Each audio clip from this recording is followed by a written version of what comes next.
Pues me llamo Ángela Segovia y soy escritora. Surge, sí, no sé, creo que es un poco extraño que haya salido esa profesión de un lugar como Las Navas del Marqués, además porque, bueno, pues es un pueblo de Castilla y León donde pues la biblioteca no estaba especialmente bien dotada.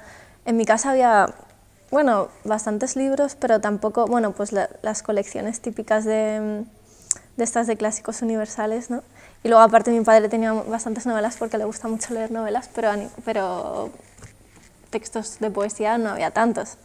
Empecé leyendo La generación del 27 y bueno, yo creo que ahí me di cuenta de que había como una afinidad con las palabras en la parte más material y más, no sé, como esencial de la palabra, como su mero sonido, antes siquiera de que empezara a significar algo. Y bueno, la primera conexión fue, pues eso, muy sentimental, diríamos, pero no vinculada al sentido de la lírica, sino vinculada pues al ritmo, al sonido. Y bueno, pues me quedé ahí enganchada y hasta hoy. Pues creo que durante muchos años fue un espacio de fuga y bueno, durante bastante tiempo lo llevé muy en secreto. Poca gente sabía que escribía, en mi entorno no lo sabían, cuando vivía en el pueblo no lo contaba. Luego ya con la publicación del primer libro, pues obviamente se hizo público. y poco a poco ha dejado de ser la escritura una vía de fuga para ser como es como si de alguna manera ese túnel de fuga se hubiera vuelto hacia la realidad. Y no sé, es como, bueno, o sea, ahí donde está la escritura es donde me encuentro bien. Entonces, bueno, no sé, supervivencia supongo.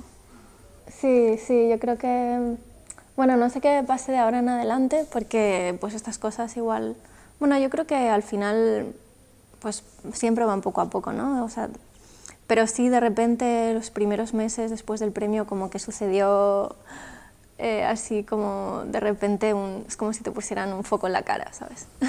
A nivel pequeño porque bueno, es el mundo de la poesía, tampoco nunca es tanto. Pero bueno, lo primero que sentí fue terror y muchísima ansiedad, porque no me gusta, o sea, como te decía antes, yo primero no dije a nadie que escribía, ¿no? O sea que no es la parte que me importa, me gusta conectar con la gente a partir de la escritura y a partir de la lectura también de los poemas. Pero la parte mediática que va alrededor de eso y que tiene que ir, porque si no, pues tampoco estás presente, pues bueno, digamos que me produce cierta angustia. Entonces, bueno, pues estoy aprendiendo a convivir con ello y en eso estoy. Es complejo porque también en la literatura, bueno, yo creo que no sé, sí, no sé hasta qué punto tiene que ver con mi carácter, que creo que sí, tiene que ver con mi carácter, pero también es que son muchas cosas complejas que están ahí mezcladas. ¿Hasta qué punto? Bueno, mira, ya que estamos hablando de mujeres y feminismo, hoy leía en una entrevista a Virginie Despentes que decía que siempre le había sorprendido, no sé qué palabra utilizaba, impresionado creo, la similitud que había entre la prostitución y el trabajo que hacía ella cuando iba a presentar sus libros y cuando... bueno, obviamente, eso está ahí, forma parte, ¿no? Hay una especie como de entrada en la parte de mercadotecnia y comercial cuando tú empiezas a manejarte de manera profesional en el medio de la literatura. Y bueno, eso a mí me plantea problemas. Entonces es parte de eso también, ¿no? Es como dónde te sitúas tú. Y, en fin, bueno, pues ahí hay muchas preguntas que creo que es importante reflexionarlas, ¿no? O sea, para mí es importante, es una cuestión personal, pero también política y es de carácter y tiene que ver con debilidades personales o fragilidades más bien. Pero bueno, creo que también está bien pensar en eso, ¿sabes? Y tener una posición consciente. Suelo tardar bastante en tener un proyecto terminado y en este caso la curva se bolivarica tardé como 4 años en terminarla. O sea, lo combinaba con otros trabajos de escritura, pero estaba ahí como madurándose durante bastante tiempo. Entonces lo escribí, mientras lo escribí viví en muchos sitios, viví en Madrid, viví en Barcelona, estuve un tiempo en Chile viajando por allí, también en Valparaíso, estuve en Barcelona también. Entonces, bueno, todos esos movimientos, bueno, o sea, todo esto estaba sucediendo en los años de la crisis y posteriores a la crisis. Creo que hay una reflexión política sobre Europa, por ejemplo, en el libro. También hay una reflexión sobre la violencia en el sur de Europa en nuestros años, ¿no? Sobre cómo eso sucede en el lenguaje y sobre cómo el lenguaje puede intervenir sobre eso.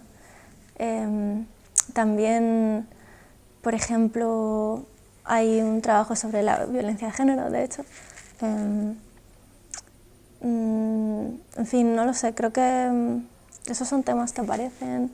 Y luego pues hay una búsqueda de lenguaje que se continúa y que venía de libros atrás y que, bueno, pues en este caso creo que de alguna manera se concreta más y que tiene que ver con la mezcla de registros.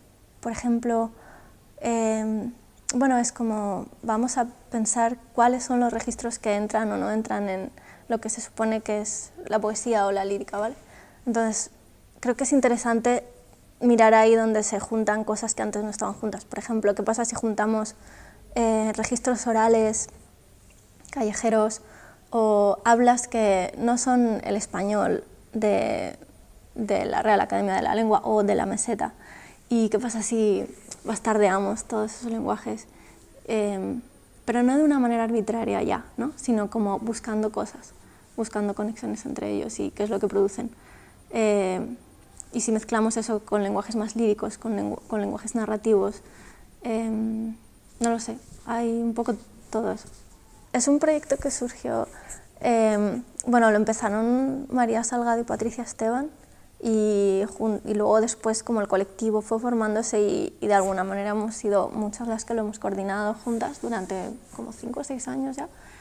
Y bueno, sí, tiene que ver con eso, con lo que te decía antes, ¿no? Con estar siendo escritoras o escritores en Europa, en el sur de Europa en estos años, ¿no? Justo después del 15M era, además. Tenía entonces como un impulso político muy fuerte el grupo, pero que de alguna manera como se impulsaba sobre todo como en el lenguaje y en la poesía.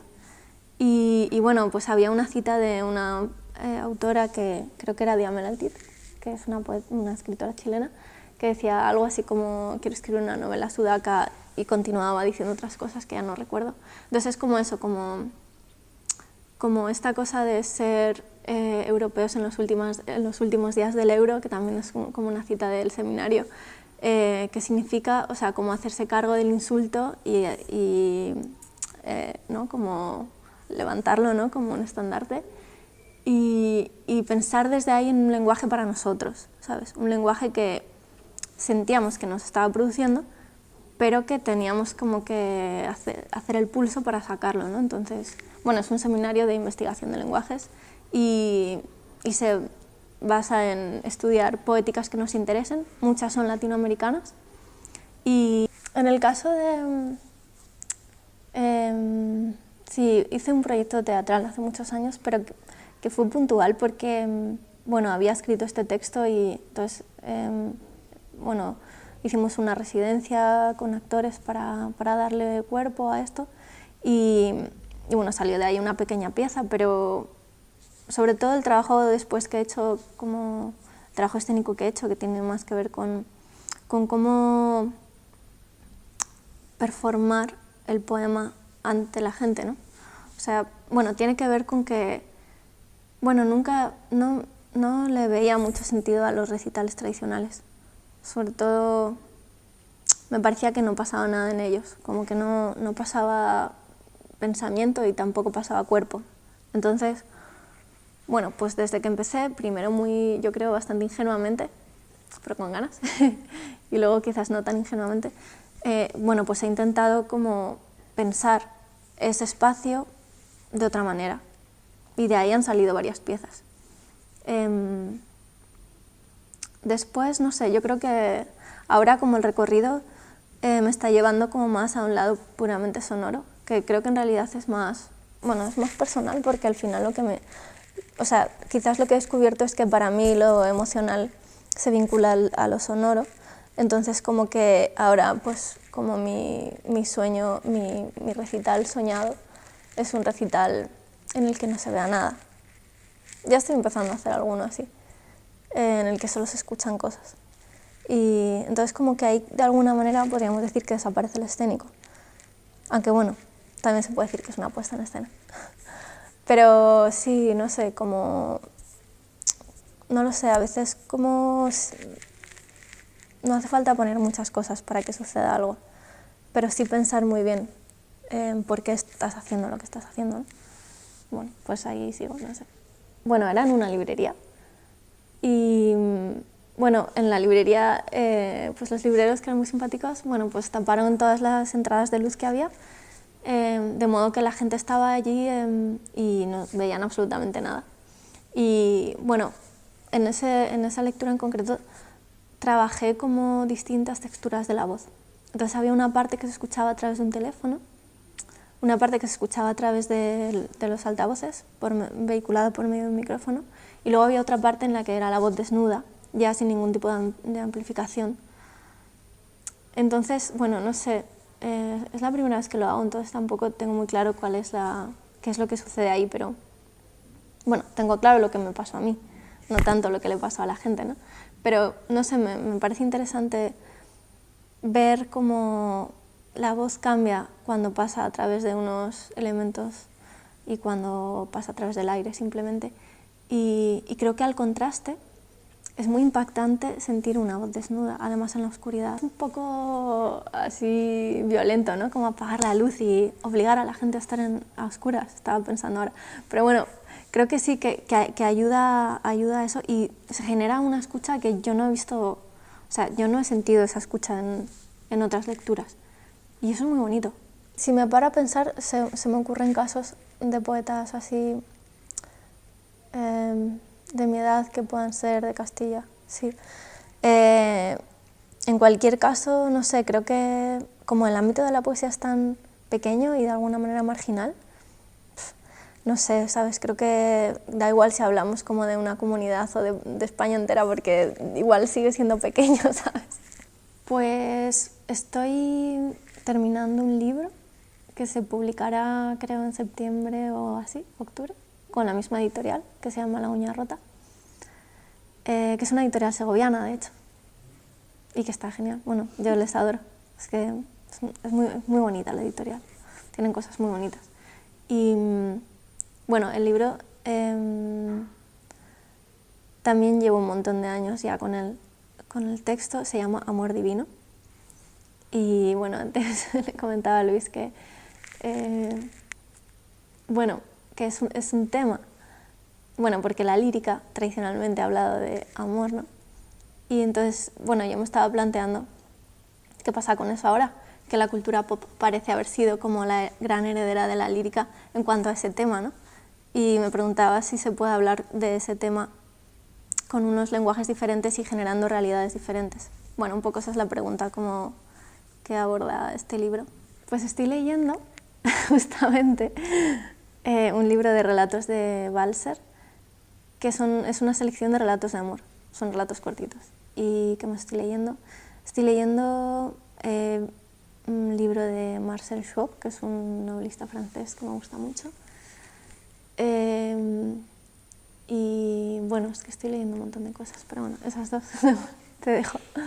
Yo creo que estamos en un momento en el que la poesía actual en España reinan las mujeres en ella, para mí, para mi gusto. O sea, que las propuestas más potentes, más interesantes y más diferentes las están haciendo mujeres y que esto se está empezando a notar.